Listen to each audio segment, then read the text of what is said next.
Hello, and welcome to the Business First Creatives podcast. Mikki, how are you doing this morning? I am doing wonderful, Coley. Thank you for having me this morning. Since I had my epiphany with you last week, this is a really good time to chat with you. But for the listening audience, tell them who you are and what you do. I am Mikki Wilson, known as the Dot Connector. I am the Chief Energy Officer of Dot Connector Consulting, and I partner with purpose-driven women to connect the dots from their business strategy to their service-based business goals so we can identify pathways to profitability and passive income streams you may be overlooking in your business. All right, Mikki, it's clear you practiced that. That was awesome. So, it's funny. I always start with some other questions, but with you, I want to just get right down to it. So, you and I have had this conversation about this 5-figure ceiling that we see for women entrepreneurs, especially minority women entrepreneurs. So, I just want to tell us about where the 5-figure ceiling comes from and what you've seen in your business. So it's funny, I am not the inventor of finding this 5-figure ceiling. I had heard the concept through a couple of other group programs I had been involved in, but it just piqued my interest, ooh, what is this? Because I was experiencing this last year in my business. I had got a lot of clients through some grant funding that they had received through their local chambers of commerce. So in quarters 2 and 4, I got flooded with surges of clients. But in quarters 1 and quarter 3, I had nothing. So it was yay, I had all this money at once. But when that was gone, I hit this valley. But what I did achieve between VIP days I was doing and that grant money from those clients I was working with was I maxed out at $50,000. And I was like, oh my God, this is amazing. So I go into 2022 thinking I can achieve this again, but really quickly because it's after the holidays. I'd done all this work. I'd experienced these bottlenecks. I was just tired. And I was like, I don't know if I can achieve this again this year because it was really right time, right place, stroke of fate to be on that consultant list and receive all those clients that really needed marketing help. But at the same time, I wasn't expecting that to happen this year, and it hasn't. So I intentionally took off this year of really actively selling my services or really marketing because I wanted to look into this 5-figure ceiling. And what I realized, 3 of the biggest things that kind of contribute to this ceiling is 1, lack of a clear marketing strategy. Even documented. Not everybody has to document it, but really knowing who your target market is, how to communicate to them, and not being hindered by what everybody else is doing that takes you off track. So strategy was 1. Systems was another because my systems I put together myself, but I'm not a systems expert. I'm a marketing strategist, right? So I was experiencing bottlenecks because my systems and automations weren't efficient enough for me to take on massive amounts of clients at once. And also I'm one person, right? So I also had to learn that I had to really stick to 1 or 2 offers because I was trying to kind of customize everything a little bit for everybody. And that system wasn't working for me. The third is support, right? And I think particularly as women and particularly women of color, I think we see support as help and we don't like to ask for help generally. So we really have to identify that support is not being helpless. It is that you need support to do more of what you love or to create time for what you need to focus on. I wrote in an Instagram post, I was on vacation And I called myself the nap queen.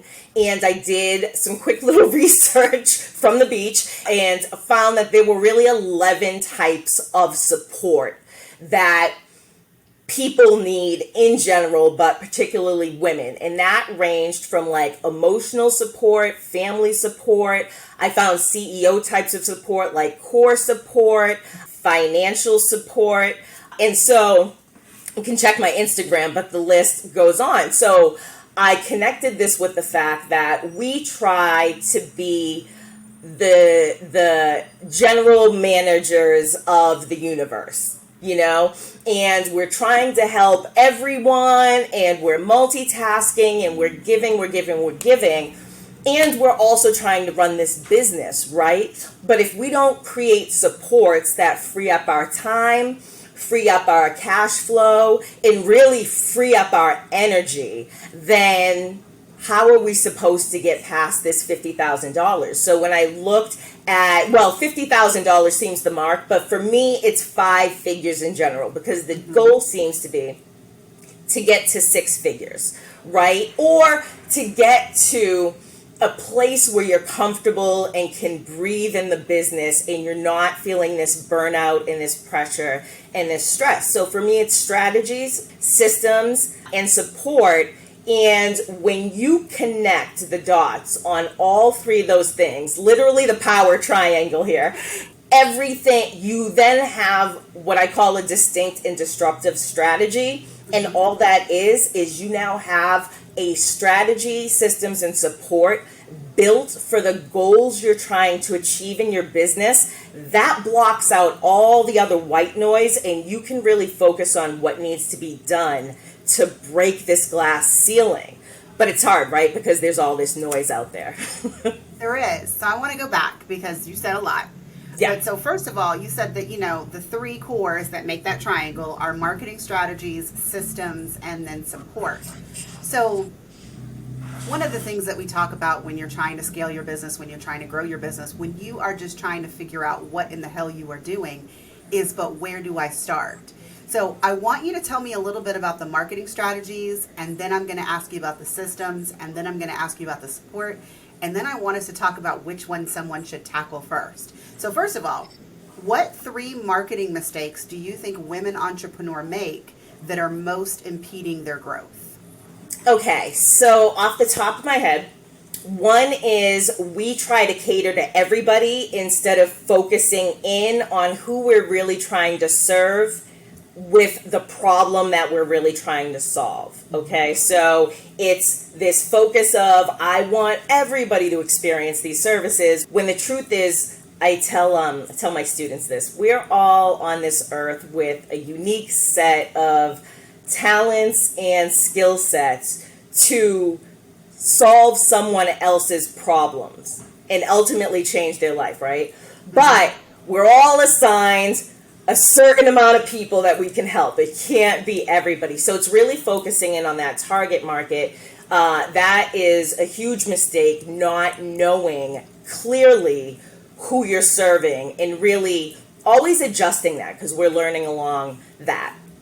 2 is a marketing mistake, not having a marketing plan, but not having a marketing plan that's aligned with your business goals. Mm-hmm. I find that a lot of people don't necessarily understand all that marketing entails, because it's a lot of frameworks and concepts all tied together. We refer to it as this toolbox. But I find that women, but really this is people in general, will focus on the end result first instead of the foundation of how to actually get to the result. So I found early on in business, when people kept coming to me about their social media woes, it was like a huge red flag that they had no clear marketing plan. Because when revenue plateaus or clients and leads stop coming in, then, you get triggered and you're like, all right, I got to show up on social media. I got to get sales going. It's like you start doing all these things to get sales in. But I always find that if you have a marketing plan, again, documented is best at some point in the business. Only because autopilot, it's harder to adjust when things happen. But having a marketing plan, which entails your marketing strategy, is just like a roadmap to success. And it really blocks out what everybody else is doing, because that's all the shiny bells and whistles, especially if you're an online service provider. So, Mikki, I'm going to stop you. You only did 2 out of the 3. But, like, what I hear you saying and what I keep on thinking in the back of my mind is what you gave us for 1 and 2 are both related to scarcity. I feel like as women entrepreneurs, and I guess as entrepreneurs in general, when you first start your business, you are so worried about not having enough clients and not making enough money that you do try to market to everyone, because you figure if you throw a wider net, you'll get more people in the door. Yes. Same thing with your marketing plan. I mean, I hear you saying that your marketing plan should be aligned with your business goals. But truth is, when we all start our business, I think our business goal is just not to fail. Our business goal is to make some money. And so we feel like if we market on all of the platforms to everyone, we could try to overcome scarcity, which is honestly, we're fighting against ourselves. Because what people don't sit down and think about is if you target your marketing, you target your messaging, you're really clear on who you help, how you help them, and how to reach those particular people, you will get more yeses, even if the pool of people that you are talking to is smaller. So I just wanted to interrupt because, like, as you were saying, I was like, okay, no, this is scarcity. Like, this is the topic. It's so true, and that was going to be my third point. It's this scarcity mindset, being afraid to, oh my God, in marketing, right? Any marketer knows to make money, you have to spend money, right? But no CEO loves hearing that. But you have to move from this scarcity mindset, right? Because the reason we don't build supports for ourselves is because we have these fixed mindsets that were instilled in us at some point, or even experienced some kind of trauma. Money trauma is really real. You know, there is a comfort in being uncomfortable versus the discomfort of growing into a place that you never thought you'd ever be in, right? So it's really figuring out how to slowly move from this scarcity mindset, like, I don't need systems, let me get all the free things or whatever, and really investing in yourself. This is not, tell people all the time, this is not spending money on your business. And if your business is your baby, you're investing in it. But I have what I call the CEO marketing mentality. And that is really when you connect those dots and you can really look at your business from the CEO seat, but have that focus on how's my marketing working for me. Marketing truly to me is just everyday problem solving. Your market's changing a little bit every day. Systems are coming out there's always ways to improve the experience, the process, the strategy. So I think the misconception is, oh, once I do this marketing plan, everything should work. Once I buy this solution from this specialist, everything should work. But the work is on us. And when I work with people, it's amazing to me.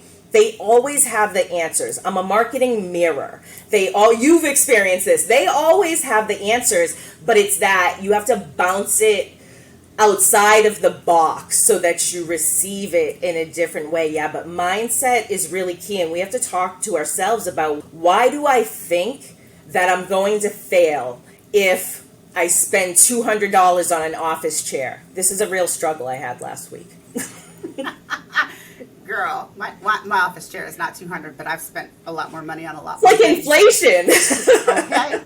So you've mentioned a marketing plan a few times, coming from someone who actually doesn't really have a marketing plan. I mean, I know you're going to disagree with me. I have a marketing intentional plan in my head, but I don't have something formal. So what would you say is the first tip of creating a marketing plan for your business? Step one is, Look at your mission. Make sure you have a mission or mission and vision, and some values. That's just knowing your business, your purpose, and what you're trying to solve, right? The vision. What do you want this business to be?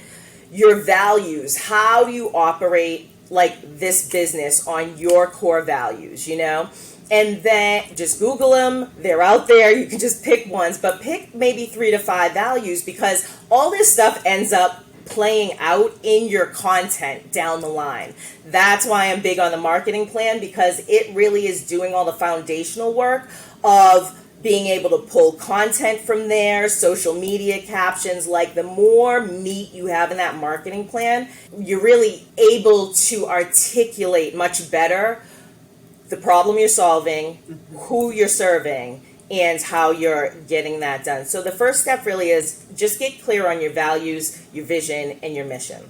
Okay. Step 2 is identify 3 business goals as specific as possible. And I kind of break them down into short-term, mid-term, and long-term goal. Some people want to be a 6-figure business. Okay. For me, that's a longer-term goal, depending on where you're at in this 5-figure spectrum. The first goal might be, let me get my systems in place. But whatever they are, you want to have those SMART goals, but identify a couple of goals that you want to achieve and when you want to achieve them by. And I don't care if they're small goals, huge goals. Yeah, just so you can have a sense of like, all right, I achieved this on time, or I didn't. Where can I adjust? The hard part about a marketing plan, I think, is it really holds you accountable to the business. And then as solos especially, right, solopreneurs, it's okay to have this like marketing plan in your head for a little while, but when you keep hitting that 5-figure ceiling, wondering like, why can't I crack this? I'm here to tell you, it's time to like write out a marketing plan. And I'll say this, Coley, because when I talked to you, I felt like you were very clear on direction, and I actually walked away like, I'm not even really recommending that she needs a marketing plan right now. So actually, as I've been listening to you saying how to create the marketing plan, I do have one. I guess I didn't know what goes into a marketing plan. So back in February, I hired Brittany Janine, which, listeners, if you have not heard this episode of the podcast, she was actually my very first guest, so she's episode 2. But I hired Brittany for a VIP day while I was pivoting my business, and actually she did all of that for me. I mean, I guess I just called it a business plan. I didn't actually know that it was a marketing plan. But yes, she forced me to write down values, because when she asked me that question, I was like, I don't know what those are. I don't think I have values. She sent me to the internet, just like you said. And I went and I picked my values. Now, if you ask me what those are right now, I would not have any idea. Maybe I'll put mine in the show notes. But I did actually pick out, I think it was 7 values is where I landed. So no, it's just interesting to know that I told you I don't have a marketing plan, but I do. It's in Google Docs and everything.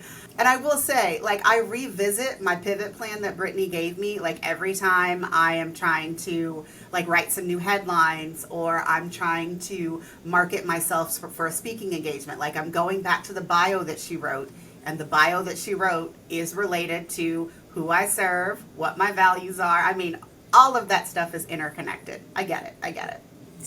And that's it. And then really it's the 3 pieces to me of the most simple marketing plan. And you're absolutely right. For businesses that want to seek funding someday from like a bank or loans or anything like that, you need a marketing plan. They want to know how you expect to generate this revenue to be able to pay them back. So I find that the lack of a marketing plan is usually, as a matter of fact, there is a statistic, and it's just generally, not even just for women, 78% of small businesses fail without a documented marketing plan and strategy.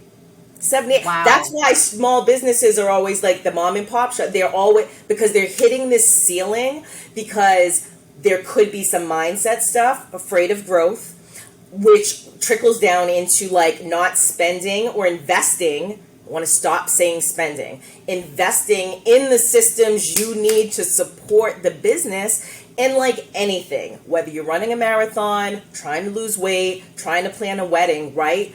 Everybody writes a plan for those usually. And if you don't, it's like fingers crossed that we get to the finish line, right? And it's like, yay if we do, but you're crushed if you don't. And in small business, crushed literally means flipping the close sign like forever. And so I really want to prevent that from women. And the one thing I want to say particularly is I'm a social impact entrepreneur.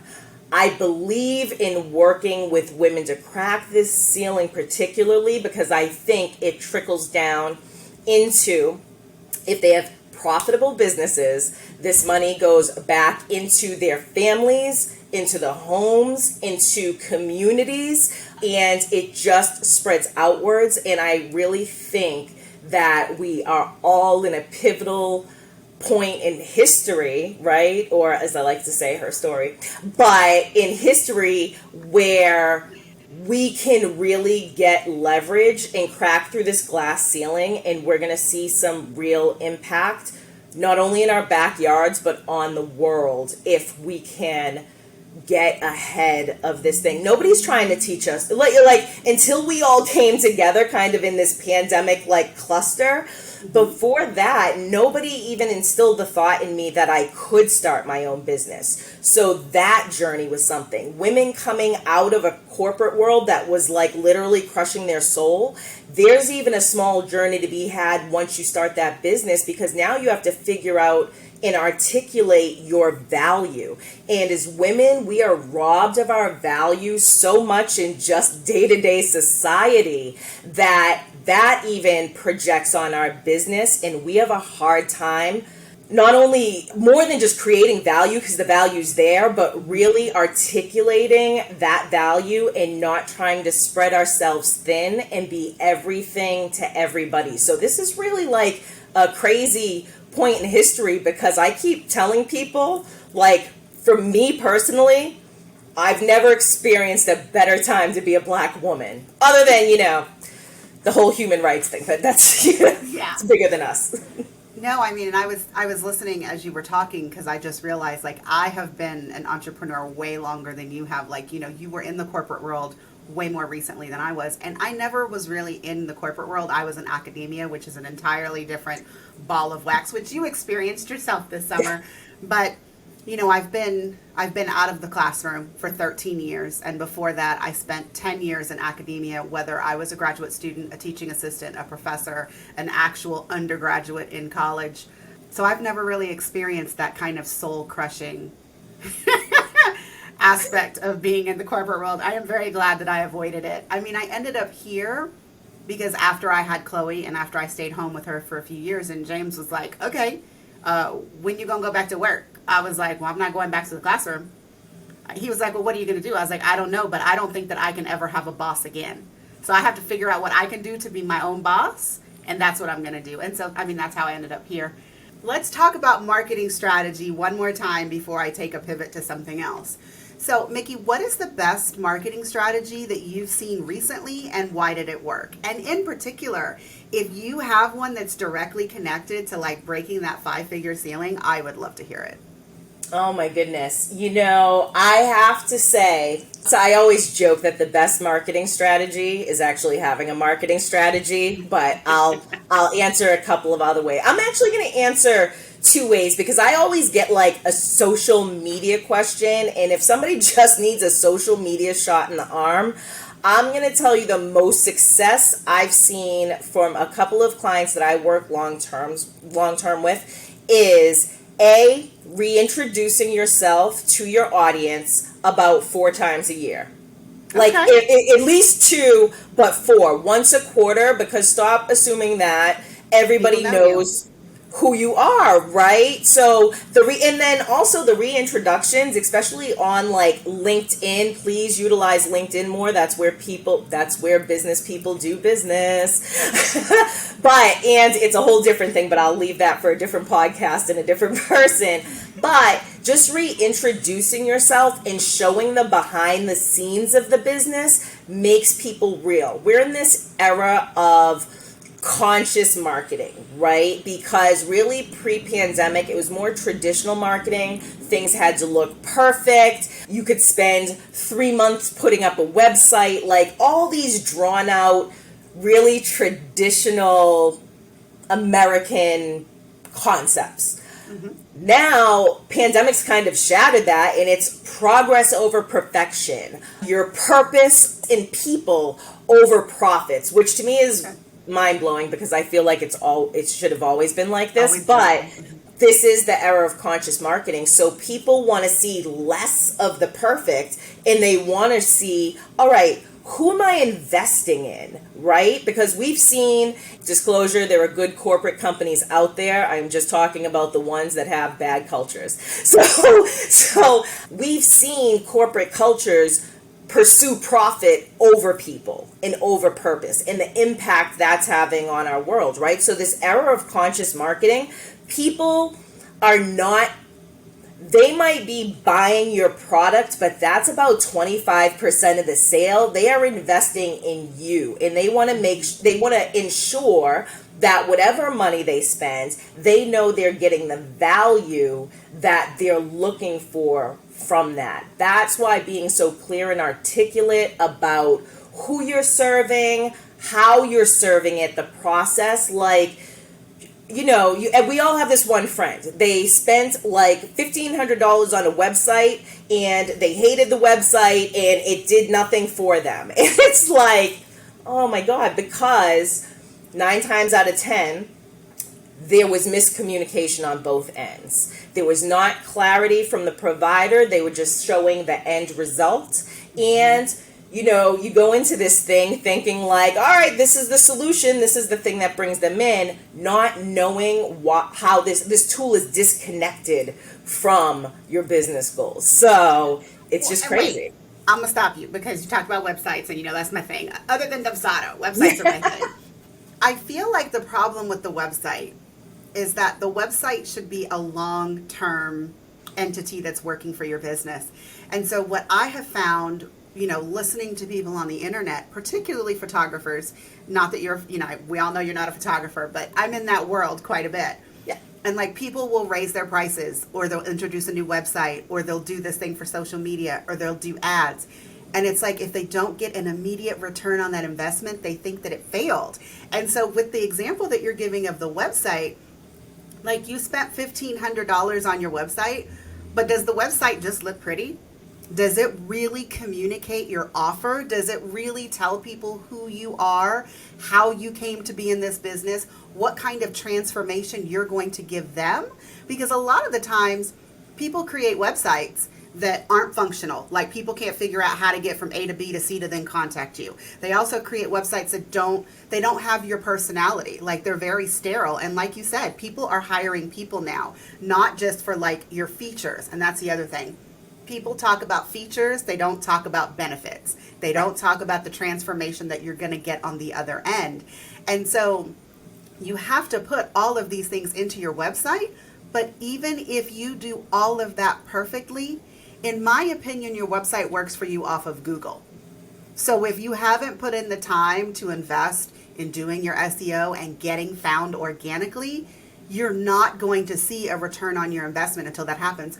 Unless, and I always put this caveat on there, unless you just happen to have a huge number of people that are just waiting to buy from you, they just don't know what you offer yet. And then if you like immediately show them the website and they just look at it and they're like, oh yeah, I need that, and they hire you, that's different. Most of us don't have that though. Like we're looking at our website as something to bring in organic traffic from people that we do not already connect with. Versus social media, like that's when you're connecting with people that have already connected with you a majority of the time, I guess, unless it's TikTok. But I'm not on TikTok, and you know that. So I'm with you. It's crazy because I'm such a marketing nerd. I could talk about this chain all day, but it's interesting. So systems related, because I know you love this, right? So yes, to me, Again, traditional marketing, dated marketing predicts that your website should just be this pretty informational landing page because people are going to be like, oh my God, you exist, you're real, you have a website, that's credible.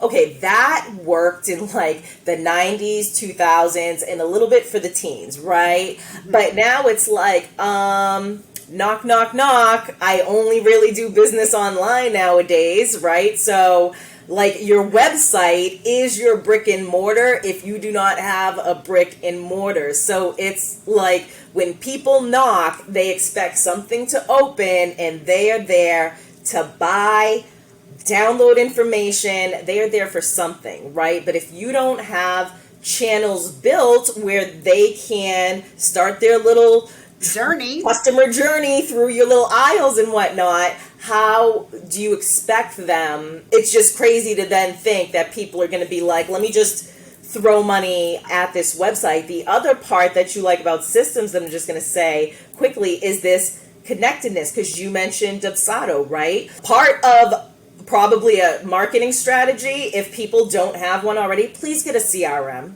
Because I don't even know how you're managing all these people. That's like the number one thing in a strategy. If you do not have a centralized place for your people, get a CRM. So that, and then with the website, I talk about email a lot. I'm not a huge social seller. I like to tell my story and just be me on social, so I'm not stressed about that part of marketing.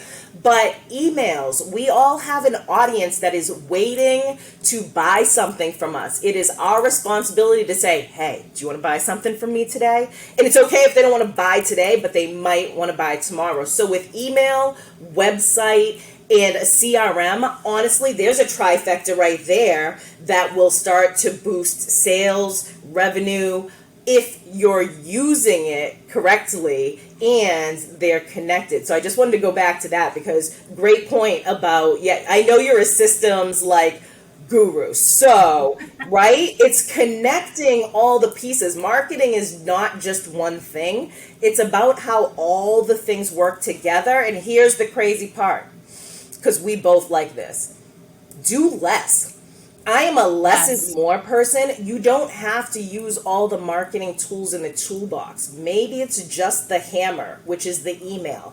Maybe the hammer is the thing that always works. So I find that people try to do too much all the time.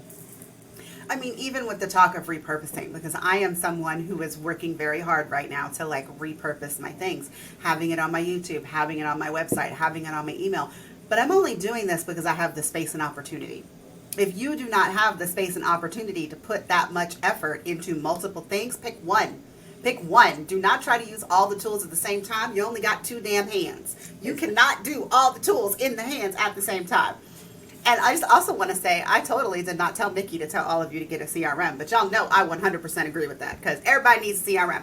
Everybody needs a website. Everybody needs a website that gets the leads, that feeds them into the CRM so that you can sell them the thing so that then you have more clients. So, you know, that's how all of it works. She's talking about marketing and like in the back of my head, I'm just thinking about the client experience because that is like my current talking point for everything is, well, what are you doing for your client experience?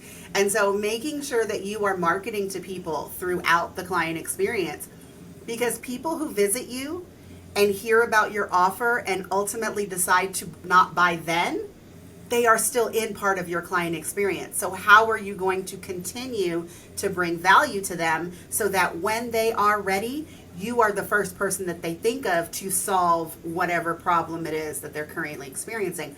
Because sometimes you come into someone's business and like you can solve a problem that they are not aware that they have yet.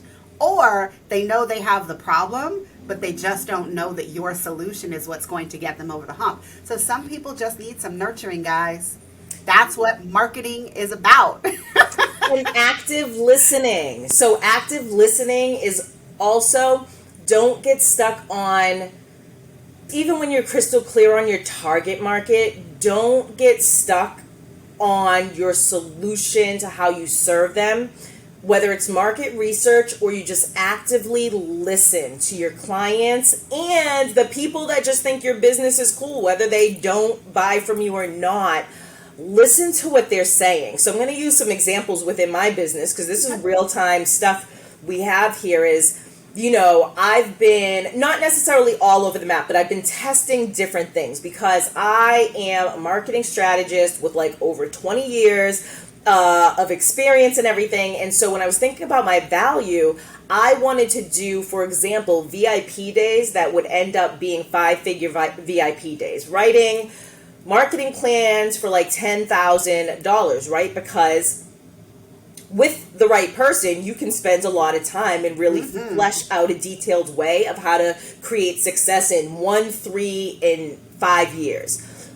But my heart kept telling me I want to work with small businesses, and I knew I wanted to work with women. And I even struggled between, like, should I say all women, women of color? Like, I didn't want to be excluded, all this stuff. But then I was like, no, because women impact the world, period. So let's just stick with women. Down to purpose-driven women, because I find the women that are the most stressed about their marketing are the ones that are like, I am not, like, I believe in this business so much, and people keep telling me that it's not. They just are so passionate, but the marketing part stresses them, and I don't want people showing up in my Zooms crying. I don't like that. I don't want marketing to be like that. Marketing should be fun and not cost a ton. It should be not stressful. So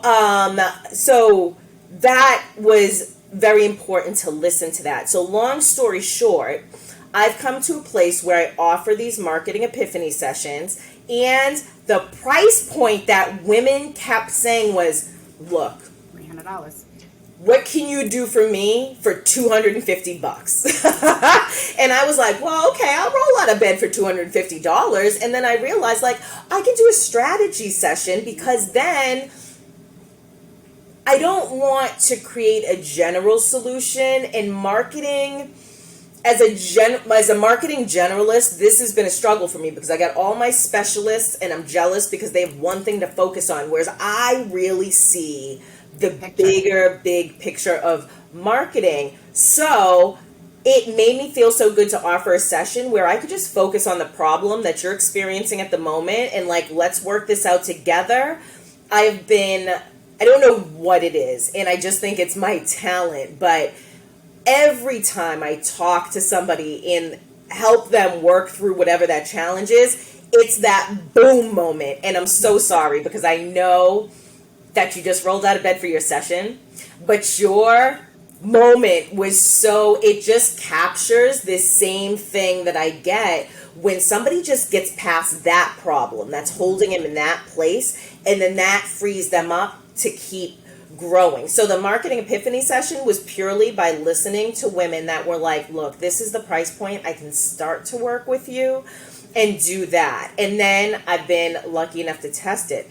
The second one, which nobody knows about, is my VIP day, especially after my session with you. And I was starting to become clearer on this. I said, I don't know if I'm even serving women best by demanding that they need to have a documented marketing plan, right? I can get to that at some other point in my business. But what I kept hearing women say is, I really want to work with you in a bigger capacity, but I can't afford it. And we get sensitive, right? Value and, like, affordability and things like that. But I said, okay, this is interesting. One of my friends said to me, Mikki, you're locking in all this grant money. And I thought about it. I've secured about like $25,000 in grants, like, in the last year.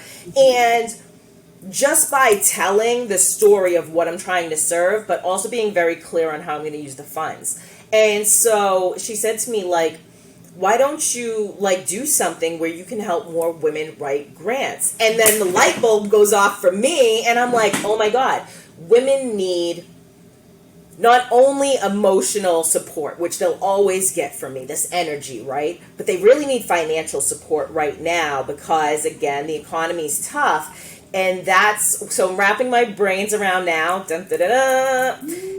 like a get your grant done in a day, like VIP day, where you can bring a grant that you're working on, but let's work through the story and the impact and the clear use of funds. Because I've seen in some nonprofit work that I do, people will always tell the big, warm and fuzzy, like, I want to solve world hunger. Okay, but I need to know how you're going to use this $10,000, ma'am.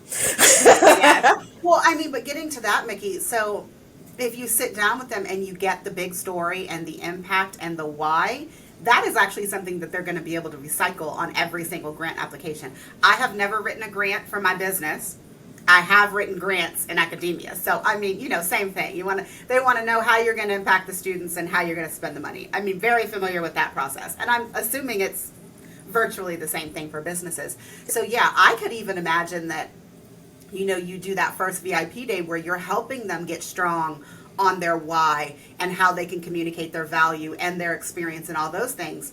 And how you're going to use the funds.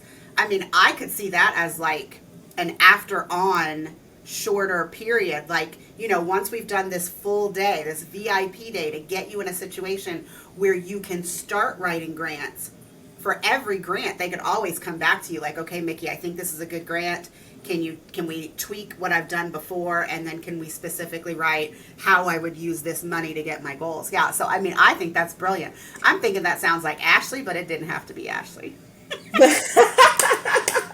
There's so much, what's funny too? There's so much money floating out. So it led me to other things like, I can't wait until, after next week. One of my goals, I'll be speaking at the Done in a Day Summit, is building my email list, because now I get emails for all these goals. So it's easy for me to forward this, like, do you guys know, just because I know it's all out there, do they? And I think people think that this is a time-consuming thing, right? So let's just lock it in. And also, while you were saying it, the grant application is nothing but kind of a mini marketing plan for what you're trying to achieve. And then the pivotal moment for me is my friend was like, okay, so maybe it starts out in a marketing epiphany session, to start to get some of this out. The VIP day, we get this done. But what's really important to me is if women, especially if women of color, if you're not, right, we're not really going out and getting loans. We're bootstrapping. We're asking family and friends. We're making this happen regardless. This is like money, and it's money because you have a solution to a problem that's impactful. Articulated correctly, there is a lot of money out there for us to continue the impact we're creating. And I, as a marketing generalist, I want women to unlock this money so they can get more of the marketing solutions they need. Because as a dot connector, after people work with me, I need to refer them out to my little ecosystem of all my other entrepreneur friends that can provide the solutions or solve the problem that I might not be able to solve. So it really hones in on me, like, especially in this time, if there's all this grant money floating around out there, whether people need it or not, that's an extra program you can start. That's, an extra month of office rent, like something. So getting your website done, getting your CRM done. Oh my God. If we're going back to the trifecta that you talked about in the beginning with the strategy and I don't think people realize that when you get a grant in your business, you can use the funds for things like that. Like, if your point is you have this really great thing and you want to be able to sell it, and right now you don't have a way to sell it, most of the grants will allow you to use that money to create the website, to create the strategies. So, yeah. It's a marketing budget, right? A lot of us don't really have a clear marketing budget. So, to me, grant funding, honestly, can create the marketing budget you need. And you don't know this. This was not planned in advance, but I just submitted an application for a grant that was like between $10,000 and $25,000 yesterday. Just on a whim, somebody sent it to me. I said, all right, I'll do it. But I was so specific on what I wanted to do with that money. And my current CRM is not necessarily working for me. I spoke with Coley about this a little bit, but in that grant I wrote, like, I'm transitioning, wink wink, my CRM because I built it initially, but it's bottlenecking me now, and I need a professional that can articulate my offers and make sure my client intake is smooth. And so I'm like over here, like, oh my God, if I get that money, I get to refresh my website in a way that works better for me. All my systems have been created by me. Yeah. What's the reason I'm still tapping on this 5-figure ceiling is because now I've recognized that I need specialists to connect my dots. I connect the dots in the bigger picture, but once you have your strategy, your plan, your focus, then you know who to work with to get the job done. It's less about like, oh my God, there's all these wonderful people out here with wonderful things and what colors and like all these things. It's just having clarity on, all right, what am I trying to achieve? How do I get to that finish line? There's many ways to get to a finish line. Who do I need to work with to get me to that finish line? And it's really that simple when you're doing less. It's really funny that you mentioned this, though, because I can't remember when I talked about it on the podcast. I will have to find that episode and link it in the notes. But recently I was talking about how do you know when you are changing from a DIY stage in your business into an outsourcing stage. And what I literally said was, in the last 2 years, at some point, when I get new things in my business, I do not think about how I can do them myself. I am out of that stage. So when I am adding in the podcast, when I am, adding in a new marketing plan, whatever it is, I don't try to figure it out on my own anymore. My first thought is, who can I pay to help me get this done faster? Yep. So it's really awesome, Mikki, to see that you're at that point in your business where, the systems that you DIY'd, I mean, all of them, they can only get you so far. And now you are looking at how to transition into outsourcing to specialists. And girl, you're trying to get that grant money to do it. So, I mean, bravo. I mean, you get all the props for finding somebody else to pay for it. I love working smarter, not harder. I'm a Capricorn, so my climb to the top of the mountain is long and arduous. So, I'm not trying to run up that thing, slow and steady, and get people support along the way, whether it's community, financial, family support, rest, self-care. What's so funny is it's marketing and everything, but I really think it trickles down to marketing supports your business, and just figure out where you're trying to take the business, whether it's for the quarter, for the year, just like where are you trying to go? So it was scary to like intentionally know that I was not going to create a lot of revenue this year. But by slowing down and honing in on what my ladies were telling me, what I was hearing in community talks, that really opened up opportunities. And the fact that like there's other opportunities. We are educators, right? We're so much more than business owners. We really have to get into this CEO seat so that those of us that are comfortable with getting out there and spreading our word and our services, and I mean on speaking platforms, presentations, workshop, but getting more of this out there, it makes marketing easier. But I'm just kind of the Oz behind the scenes that's like, all right, let's focus on which path you need to go down, because you literally cannot diverge and try to go down all the paths at once. So I'm here to tell people you don't need to have the Twitter, you don't need to have the, like, just have what works for you. Mm-hmm. Girl, as I was listening to what you were saying, I was like, if I look at this transcript and I take out everywhere that you said marketing and I put in systems, I bet you that's going to be some really good copy. I'm going to send it to you when it's done. Okay, Mikki, I'm going to ask you one question in closing, only because like everybody loves when I ask people this. So we're going to close with your biggest fuck up. So what is your biggest fuck up in business? Could be marketing, could be anything else. And what did you learn from it? I'm just trying to see if there's a bigger one than my most recent one. Okay, so it's not huge. I think we all do this, but it really made me hone in.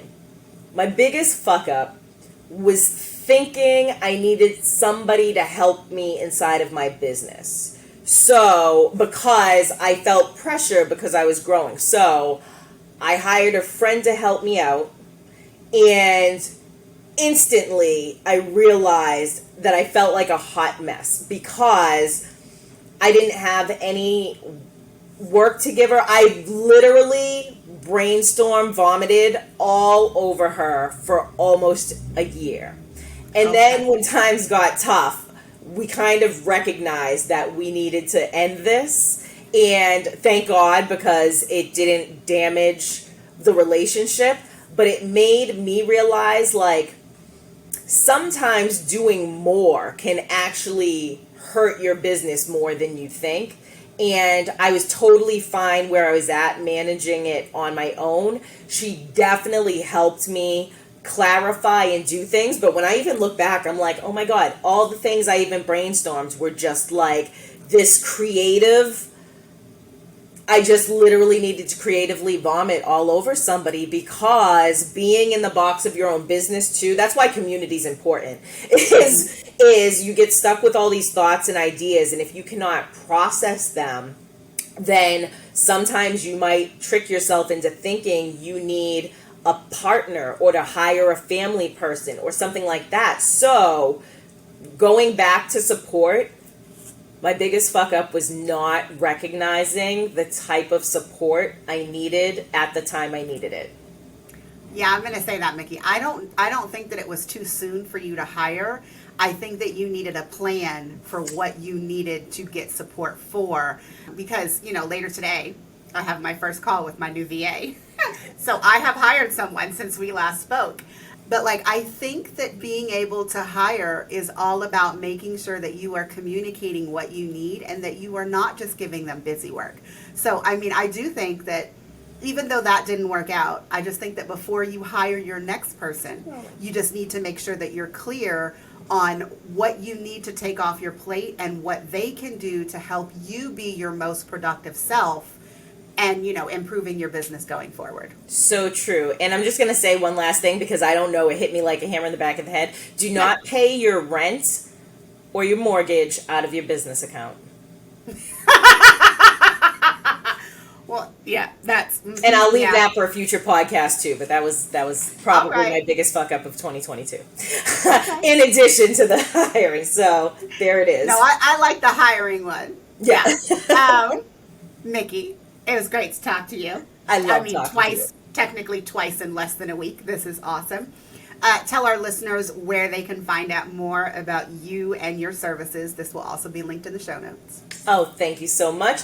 You can find me behind the scenes of my website at www.connectorconsulting.com. You can find my energetic personality show up most often on Instagram, and my handle is at Mick, M-I-K, connects dots. And you can also find me on LinkedIn under my born name, Mikki, M-I-K-K-I-L Wilson. Your born name. Yeah, y'all. Y'all know Coley James is not my born name, but you're not getting my real name on this podcast. All right, guys, that's it for this episode. Thanks for tuning in, and I'll see you next time.